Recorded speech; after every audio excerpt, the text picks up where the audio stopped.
Warriors into the Wild, Chapter 12, Part 1.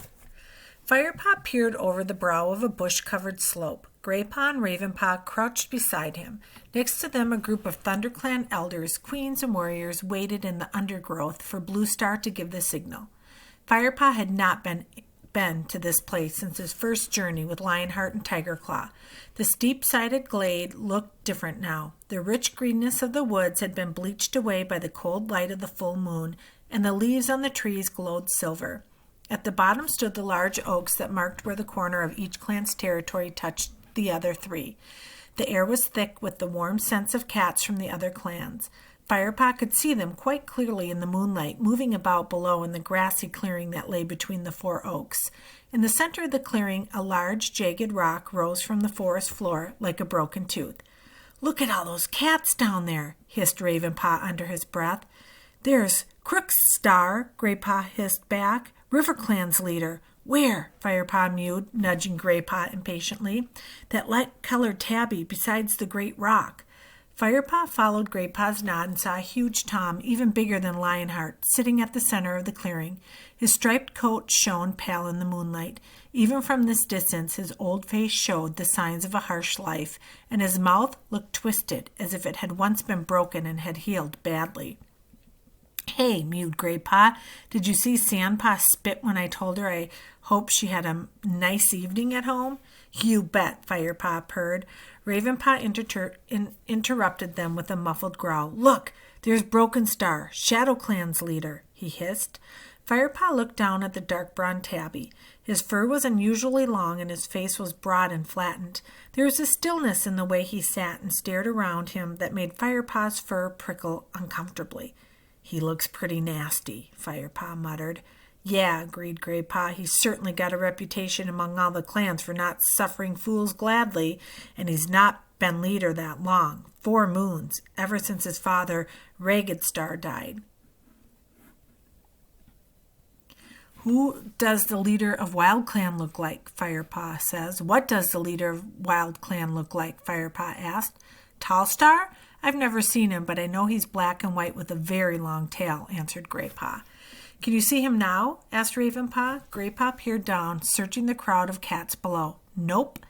"Can you scent any Wild Clan cats?" Firepaw asked. Graypaw shook his head. "No." Lionheart's meow sounded softly beside them. "The Wild Clan cats may just be late." "But what if they don't turn up at all?" mewed Graypaw. "Hush! We must all be patient. These are difficult times. Now keep quiet." "Bluestar will give the signal to move soon," Lionheart meowed quietly. As he spoke, Bluestar stood and, holding her tail high, flicked it from side to the other. Firepaw's heart missed a beat as the ThunderClan cats rose as one and bounded through the bushes down towards the meeting place. He raced alongside, feeling the wind rush in his ears and paws tingle with anticipation. The ThunderClan cats paused instinctively on the edge of the clearing, outside the boundary of the oaks. Bluestar sniffed the air. Then she nodded, and the troop moved forward into the clearing. Firepaw felt thrilled. The other cats looked even more impressive close up, milling about the great rock. A large white warrior strode past. Firepaw and Ravenpaw looked at him in awe. "Look at his paws," Ravenpaw murmured. Firepaw looked down and realized the huge paws of this great Tom were jet black. "It must be Blackfoot," mewed Graypaw, ShadowClan's new deputy. Blackfoot stalked over to Broken Star and sat down beside him. The ShadowClan leader acknowledged him with a twitch of one ear, but said nothing. "When does the meeting begin?" Ravenpaw asked Whitestorm. "Be patient, Ravenpaw," he answered. "The sky is clear tonight, so we have plenty of time." Lionheart leaned over and added, "We warriors like to spend a little time boasting about our victories while the elders swap tales about the ancient days before the Two Legs came here." All 3 apprentices looked up at him and saw his whiskers twitch mischievously. Dapple Tail, One Eye, and Small Ear headed straight off toward a group of elderly cats who were settling themselves below one of the oaks. Whitestorm and Lionheart strolled over to another pair of warriors whom Firepaw did not know. He sniffed the air and recognized their scent as RiverClan. Bluestar's voice sounded behind the 3 apprentices. Don't waste any of your time tonight, she warned. There is a good opportunity to meet your enemies. Listen to them. Remember what they look like and how they behave. There is a great deal to be learned from these meetings. And say little, warned Tiger Claw. Don't give anything away that might be used against us. The moon has wand. Don't worry, we won't, Firepaw promised, hastily looking into Tiger Claw's eyes. The feeling that Tiger Claw didn't trust his loyalty lingered with him. The two warriors nodded and moved on. The apprentices were left alone. They looked at each other. What do we do now? Firepaw asked. What they said, replied Ravenpaw. Listen, and don't say too much, Graypaw added. Firepaw nodded gravely. I'm going to see where Tiger Claw went, he mewed. Well, I'm going to find Lionheart, mewed Graypaw. You coming, Ravenpaw? No thanks, Ravenpaw replied. I'm going to find some of the other apprentices. Okay, we'll meet up later, mewed Firepaw, and he trotted in the direction Tiger Claw had taken. He scented Tiger Claw easily and found him sitting at the center of a group of huge warriors behind the great rock. Tiger Claw was speaking. It was a tale Firepaw had heard many times at camp. Tiger Claw was describing his recent battle against the River Clan hunting party. I wrestled like a Lion Clan cat. 3 warriors tried to hold me, but I threw them off. I fought them until 2 lay knocked out, and the other had run off into the forest like a kit crying for its mother. This time, Tiger Claw didn't mention killing Oakheart in vengeance for Redtail's death. Perhaps it's so he doesn't offend the River Clan warriors, Firepaw decided. Firepaw listened politely to the end of the story, but a familiar scent was distracting him. As soon as Tiger Claw had finished speaking, Firepaw turned and crept away towards the sweet smell, which was coming from a group of cats nearby. He found Graypaw sitting among these cats, but that was not the scent he had been following. Sitting opposite Graypaw, between 2 River Clan Toms, was Spotted Leaf. Firepaw glanced at her shyly and settled himself beside his friend. Still no scent of Wild Clan, he mewed to Graypaw. The meeting hasn't begun yet. They may still come, replied his friend.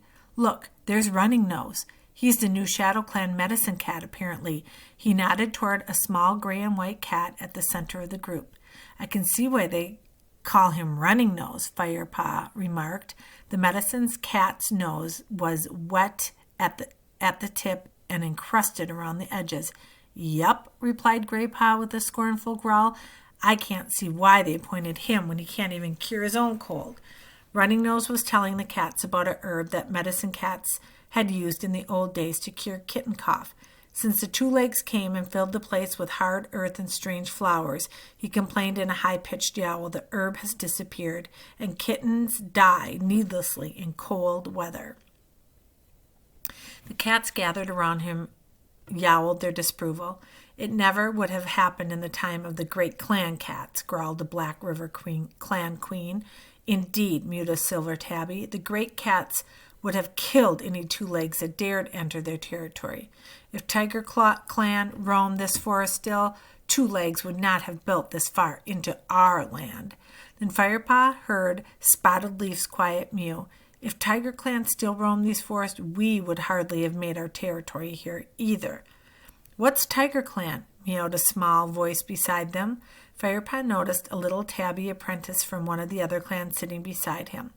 Tiger Clan is one of the great cat clans that used to roam the forest, Graypaw explained quietly. Tiger Clan is cats of the night, big as horses, with jet black stripes. Then there's Lion Clan. There, Graypaw hesitated, frowning as he tried to remember. Oh, I've heard of them, mewed the tabby. They were as big as Tiger Clan cats, with yellow fur and golden manes like rays of the sun. Graypaw nodded. And then there is the other one, Spotty Clan, or something like that. I suspect you're thinking of Leopard Clan, young Graypaw, meowed a voice from behind them. Lionheart. Graypaw greeted his mentor with an affectionate touch of his nose. Lionheart shook his head in mock despair. Don't you youngsters know your history? Leopard Clan are the swiftest cats, huge and golden, spotted with black paw prints. You can thank Leopard Clan for the speed and hunting skill you now possess. Thank them? Why? Asked the tabby.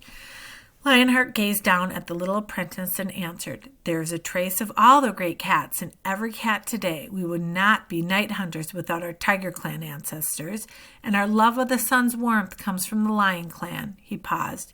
"You are a Shadow Clan apprentice, aren't you? How many moons are you?" The tabby stared awkwardly down at the ground. 6 moons, he stammered, not meeting Lionheart's eye. "Rather small for 6 moons, Lionheart murmured. His tone was gentle, but his gaze was searching and serious. "My mother was small, too," answered the tabby nervously. He bowed his head and backed away, disappearing into the crowd of cats with the twitch of his light brown tail. Lionheart turned to Firepaw and Graypaw. "Well, he might be small, but at least he was curious. If only you two showed as much interest in the stories your elders tell." "Sorry, Lionheart," Firepaw and Graypaw mewed, exchanging doubtful glances. Lionheart grunted good naturally. "Oh, go away, the pair of you. Next time I hope Blue Star decides to bring apprentices who appreciate what they hear." And with a half-hearted growl, he chased them away from the group. "Come on," purred Graypaw as they leapt away. "Let's go see what Ravenpaw's gotten to." Ravenpaw was in the middle of a group of apprentices who were clamoring for him to tell them about the battle with RiverClan. "Go on, Ravenpaw, tell us what happened," called a pretty black and white she-cat. Ravenpaw shyly shuffled his paws and shook his head. "Come on, Ravenpaw," insisted another. Ravenpaw looked around and saw Firepaw and Graypaw at the edge of the crowd. Firepaw nodded encouragingly. Ravenpaw flicked his tail in acknowledgement and began his story. He stumbled a bit at first, but as he continued, the tremor disappeared from his voice, and his audience leaned in, their eyes growing wider. "Fur was flying everywhere. Blood spattered the leaves of bramble bushes, bright red against green. I'd just fought off a huge warrior and sent him squealing into the bushes when the ground shook, and I heard a warrior scream. It was Oakheart. Redtail raced past me, his mouth dripping blood and his fur torn. 'Oakheart is dead,' he howled. Then he rushed off to help Tiger Claw as he fought another warrior." "Who would have thought Ravenpaw was such a good storyteller?" Graypaw murmured to Firepaw, sounding impressed. But Firepaw was thinking of something else. What was it Ravenpaw had said? The Redtail had killed Oakheart, but according to Tiger Claw, Oakheart had killed Redtail, and he, Tiger Claw, had killed Oakheart in revenge. If Redtail killed Oakheart, who killed Redtail? Firepaw hissed to Graypaw. "If who did what?" Graypaw echoed absent-mindedly. He was only half listening to Firepaw. Firepaw shook his head to clear it. Ravenpaw must have been mistaken, he thought. He must have meant Tiger Claw. Ravenpaw was coming to the end of the story. Finally, Redtail dragged the wailing cat off, Tiger Claw by his tail, and, with a stretch of the whole of Tiger Clan, flung him into the bushes. A moving shadow caught Firepaw's eye. He glanced around and saw Tiger Claw standing a short distance away. The warrior was watching Ravenpaw with an iron stare.